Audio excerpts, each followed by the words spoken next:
Alrighty, I have attached my hoop to the module again. I have brought in the fourth hooping, which is the left side of the pumpkin. And we're gonna go, I'm gonna touch the needle in the lower right corner down here, and we're gonna touch that green check mark and say we're ready. And we've gone to first stitch. Notice, if you will, on the screen that my first stitch is way over here. This is center of the hoop is right here. It's about 2 inches to the left, because on a Bernina, again, a Bernina, a Viking, and a Pfaff, they just go right to the first stitch when you go into embroidery. And then on a Baby Lock Brother and Janome, those have a built-in center stitch. You have to go to your plus minus, go to +1, and boom, get over here to first stitch. Perfect. Now I'm going to slide my fabric in. This is again a hooping number 4. And we are going to, it lines up, actually the very same place the last one lined up, which is this crosshair that is, here's center, 5 1/4 to the left of center.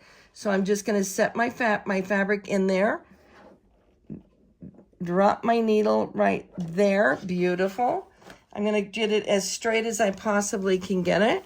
I'm going to go ahead and I'm going to rub this down and get this kind of sticking to the stabilizer. I use a heavyweight tearaway, and I sprayed 505 on it. There, that looks like it's pretty much down. I'm going to lift up my needle from the fabric. I'm going to go ahead and put on my basting. Now remember, I'm going to do it on this one. It's the first time I've remembered to do it. But I want you to sink your needle and bring up your bobbin thread. You'll just be happier if you bring up the bobbin thread. On most machines, it doesn't like doing a 6 millimeter stitch and catching both the top and bobbin thread. Usually it's just the bobbin thread. So if you have them both up like this, they're both up here to start out with, gonna just be easier. All right, I'm just gonna let those float over there. I'm gonna add a basting box now that I've lined it up. You always line it up, then add the basting box, because you have to line up first. So I'm gonna touch the edit, and I'm gonna touch the needle down here, which is my start needle. And I'm under basting, I'm going to select where it says none and go to around design. And when I touch it, it's on the move. I also still need to close my screen over here, but it went into position. I'm just going to go ahead and sew down the basting box. And of course, my job here is to keep it flat and smooth, which it looks like it's just doing a great job, because it was held down with that 505 pretty great. Okay, so we're going to talk about this now so that nobody gets worried, because I want you to see what this is. Now that my basting box is on, let me turn it off, because I don't want an extra color. So this adds an extra color. So I'm going to go back here again, and I'm going to go to where it says around design and pick none. Now I turned off my basting box. Now it's just my design with my colors. I'm going to go back to color 1 and make sure to see if it shifted. I'm going to drop my needle.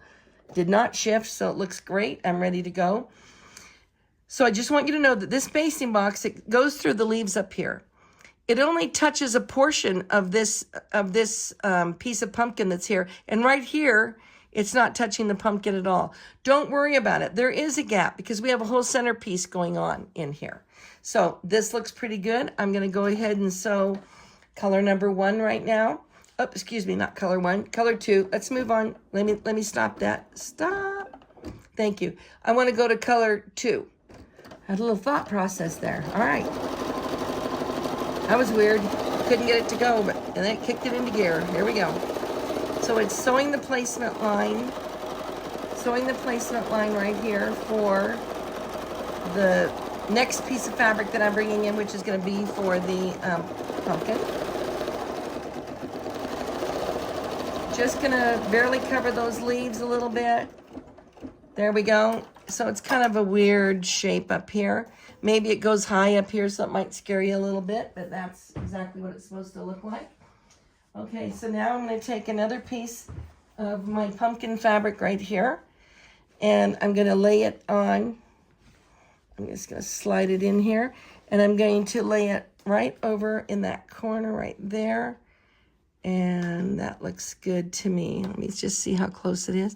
That's great. Let's go ahead and sew it down. And you're just going to follow the directions here. Once you get that on, just follow the directions. and do it. I won't have you watch all of this, but you're just gonna lay it down just like you've done the other ones, and then when I'm finished sewing it, I'll be back. All right, let's keep embroidering.